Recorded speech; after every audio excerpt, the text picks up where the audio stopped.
el amor humano ha sido creado hermoso por Dios, pero ha sido herido por el pecado original.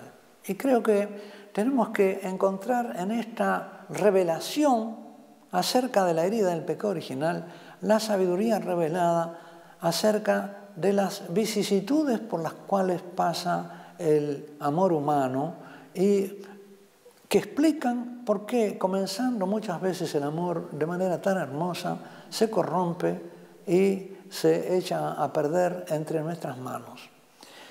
Dios creó al hombre, varón y mujer, a su imagen y semejanza los creó.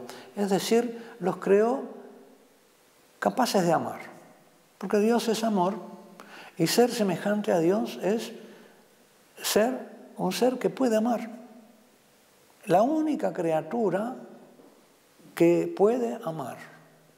Entre todas las criaturas creadas, Dios lo crea, varón y mujer, capaces de amarse. De modo que el matrimonio es el designio divino del principio. ¡Qué maravilla! ¡Qué cosa tan grandiosa! Y el segundo relato de la creación nos dice que creó primero al varón, que lo amasó del barro de la tierra, que sopló en él un espíritu de vida, que Adán vivía entre los animales y que Dios se dio cuenta de que no le convenía estar solo porque no tenía una imagen, una ayuda semejante a él. Y para eso, tomando de la carne de Adán un trozo de su costado, formó a la mujer como ayuda semejante a él. Ya este relato de la creación, ante el cual muchos pasan en forma despectiva, diciendo, bueno, es un cuentito, está bien para la catequesis de los niños, pero nosotros, ¿qué nos va a decir ese cuentito? ¿Verdad? Es un mito. Tiene una profundísima sabiduría. A veces Dios habla de manera que parece tonta para que los soberbios pasen de largo, pero si nos ponemos humildemente en la escuela del relato, si oramos y le pedimos al Señor que nos ilumine hacia el profundo sentido que tiene este texto inspirado por Dios, entonces el texto nos revela una profunda sabiduría acerca de la naturaleza del hombre y de la mujer y de su relación en el amor humano. Notemos que ya en la creación hay una cierta disimetría entre el modo como Dios crea al hombre y a la mujer. Al hombre lo crea de tierra y le sopla un espíritu. A la mujer ya la crea de una materia más espiritual, de una materia espiritualizada. Ya es de carne del varón. La mujer no está hecha de tierra, sino de carne humana. Hay como un principio más espiritual en ella. Incluso en el elemento material que la constituye hay una superioridad espiritual. De modo que ya en la creación la mujer aparece inclinada más hacia el polo espiritual de la naturaleza humana. Porque la naturaleza humana, como vemos, consta de dos polos. Uno físico, corpóreo, animal, material, y el otro espiritual, angélico. Y entonces estaría desde el comienzo el varón más, aunque los dos son materia y espíritu, y aunque los dos son capaces de amar, en el varón hay todavía como una proximidad mayor a lo terreno y en la mujer una cercanía mayor a lo angélico. Porque además, por su destinación, la mujer está destinada a ser la que remedie la soledad de Adán, que no tiene una compañía semejante a él. Ella es creada para Adán, es creada para acompañar a Adán, para ser su amiga. Y por lo tanto es creada con una destinación espiritual. Adán está destinado desde el principio a cuidar el jardín, a cuidar la tierra. La destinación del varón es el trabajo con la tierra. La destinación de la mujer es hacer compañía al guardián del paraíso. Esto ya en el designio de la creación nos muestra que Adán está destinado a una tarea respecto del jardín del paraíso y de la tierra. Y Eva está destinada a ser la compañía de Adán. En el paraíso no había ni televisión, ni cine, ni radio, ¿verdad? No había ninguna de esas cosas. Estaba Eva, que era para Adán la compañía. Nos podemos imaginar que Eva cantaba, ¿no es cierto? Era el deleite de Adán. ¿Qué pasa cuando por el pecado original la naturaleza del varón y de la mujer quedan heridas? Pasa algo que es común a los dos, pero pasa algo que es diferente en el varón y en la mujer, porque llamaríamos disimétrico. Lo que le toca a ambos, lo que pasa con ambos es que tanto los deseos físicos como los deseos del alma ya no obedecen a la razón. Los deseos instintivos y los deseos espirituales no obedecen a la razón. Los instintos se independizan y surgen así los vicios capitales. El elemento corpóreo del hombre y de la mujer da lugar a dos pecados capitales: la gula, que es el desorden del deseo de comer, y la lujuria, que es el desorden del apetito sexual. Son los apetitos que la naturaleza humana tiene de común con los animales. Pero se desordenan también los apetitos espirituales, aquellos que son propiamente humanos. Se desordena el apetito, por ejemplo, del amor, de ser amado. Se puede uno querer demasiado, ser querido fuera de razón.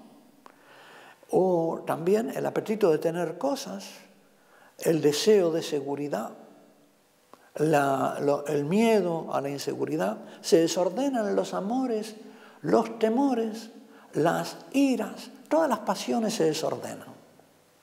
Las pasiones del alma también, las espirituales. Y así nacen la vanagloria, el querer ser considerado y tenido más de lo que uno es, el deseo de ser amado excesivamente, más de lo que uno es. Nace así también la tristeza por el bien del otro, la envidia, nace la ira, nace la tristeza, los vicios y pecados capitales, la codicia de los bienes de este mundo.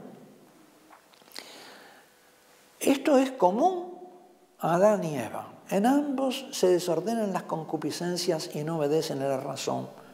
Y ahí hay una fuente de la corrupción de sus amores, de su capacidad de amar, de su capacidad de ser amigos, de querer el bien del otro. De ahí nacen todos los egoísmos, nace la falta de templanza, de moderación en el uso de los bienes, nace la falta de paciencia para padecer los males, nace la ira contra los males, nacen los miedos contra los males. Es decir, falta la virtud de la fortaleza.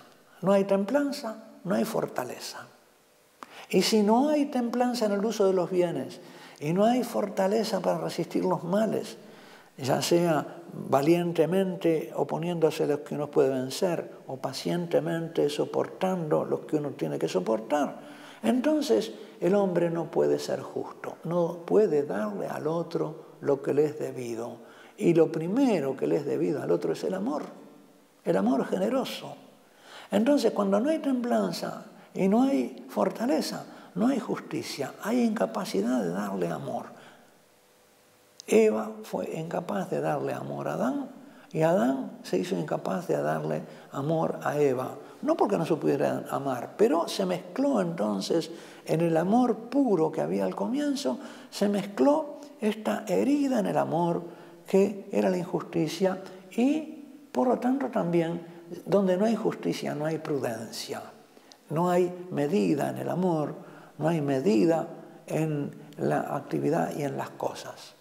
Y por eso, por ejemplo, cuando Eva recibe el fruto y come del fruto de la ciencia del bien y del mal, lo que le propone Satanás es ser como Dios por el camino de la desobediencia, y ella acepta el camino de la desobediencia.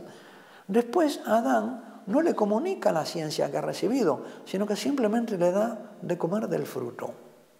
No le comunica la ciencia. Hay en eso una falta de... como que Eva empieza a reservarse la ciencia para sí y le da de comer a Adán y alimenta así el polo instintivo de Adán, le da de comer, pero no nutre su inteligencia con el conocimiento. Esto tiene consecuencias para comprender cuáles son después los defectos y las heridas del amor humano. ¿Qué pasa en Adán? Si atendemos a cómo continúa el relato mostrándonos las penas del pecado original, vamos a ver que Dios le dice al varón algo que tiene que ver con su destinación primera de cultivar el jardín del paraíso y cultivar la tierra. La tierra te producirá cardos y espinas y ganarás el pan con el sudor de tu frente. Como vemos, la pena de Adán es una pena relativa a su tarea, a su trabajo, y es una pena física. La fatiga del cuerpo, las heridas que recibirá de parte de las espinas y de la tierra en su cuerpo. El sufrimiento de Adán será predominantemente un sufrimiento físico. El polo animal, vamos a decir, es el que va a sufrir en el varón. Y el desorden de las concupiscencias en el varón va a ser predominantemente el desorden del polo físico, la gula y la lujuria. No porque varón y mujer no tengan gula y lujuria. En los dos hay gula, en los dos hay lujuria, pero es de distinto tipo. La gula del varón es más bien la gula de la voracidad, del comer mucho. La gula de la mujer es de las cosas ricas, de la golosinería. La lujuria del varón se dirige a la posesividad física de la mujer y lo hace caer hacia el polo animal de su naturaleza. La lujuria de la mujer busca la dominación afectiva del varón y la hace subirse hacia el polo angélico de la naturaleza, hacia el hambre de amar y ser amada. En la mujer, la sexualidad está al servicio de su capacidad de amar. En el varón, la sexualidad precisamente puede eclipsar su capacidad de amar y despersonalizar la sexualidad. Y por eso el varón puede caer en una lujuria indiscriminada para la cual es lo mismo cualquier mujer, mientras que en la mujer está mucho más la exigencia de la fidelidad del varón, porque pertenece la sexualidad al ámbito del afecto y del amor. Esta doctrina revelada acerca de la naturaleza humana al principio, bajo el pecado original y de las consecuencias del pecado original en el varón y la mujer, es muy importante para que nos conduzcamos sabiamente en estos temas del amor humano. El principal, entonces, la principal consecuencia del pecado original en el varón es a nivel de la relación afectiva con la mujer, que cae hacia el polo animal de la lujuria y la sexualidad en él tiende a despersonalizar su capacidad de relacionamiento amistoso con la mujer. En cambio, en la mujer, la sexualidad permanece armónicamente unida a la capacidad del amor, de modo que cuando la mujer se entrega físicamente, se entrega también afectivamente. Esto tiene consecuencias entonces para explicarnos el porqué de la doctrina de la Iglesia acerca de la inconveniencia de las relaciones prematrimoniales. Es necesario que durante el noviazgo crezca y se fortalezca el polo amistoso de la relación entre el varón y la mujer. Y si se adelanta al momento del noviazgo las relaciones sexuales, la sexualidad comienza a eclipsar, sobre todo en el varón, la dimensión humana del relacionamiento. Empieza a eclipsar su capacidad de crecer como amigo. Se convierte la lujuria crece en él la lujuria, el polo lujurioso, la despersonalización de su sexualidad. Y por eso muchas veces, después de las relaciones prematrimoniales, el varón abandona a la novia. Muchas veces la relación matrimonial, la relación prematrimonial, la relación sexual antes del matrimonio, en el varón produce una aversión a la mujer o un desinterés por sus aspectos personales y se va encandilando cada vez más con los aspectos físicos. Es una posibilidad, va perdiendo pie en su instintividad sexual y eso le dificulta cada vez más el relacionamiento amoroso y el crecimiento de la relación humana, amistosa, entre ambos. Esto es tan inevitable que es necesario que el varón empiece en el noviazgo a educar su castidad y su capacidad de mantenerse casto de corazón y dominar los impulsos de su sexualidad. Porque después, también dentro del matrimonio, él tendrá que dominar la castidad. Porque dentro del matrimonio también la sexualidad puede despersonalizarse, sobre todo de parte del varón.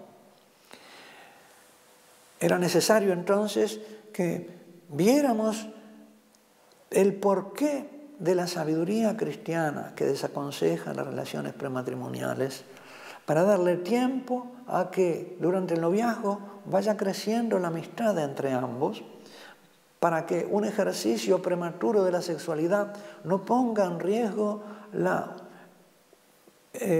naturaleza humana de la sexualidad del varón. Y en esto la novia tiene que ser como el ángel guardián de la sexualidad de su novio. Tiene que evitar que su novio y la relación con su novio se sexualice, se erotice en el mal sentido de la palabra erotización, porque hay un buen sentido de lo erótico, pero en este mal sentido que es el común en nuestra cultura, que no se erotice la relación, porque la erotización de la relación produce como una especie de cortocircuito de las relaciones de amistad más amplias y como una contaminación de la amistad espiritual que cae, que pierde calidad humana, no solo si no se vigila en el noviazgo, sino incluso si no se cultiva después en la vida matrimonial. También en la vida matrimonial el varón tiene que luchar para que su relacionamiento sexual con su mujer sea y se mantenga humano y amoroso y no perder pie en su instintividad.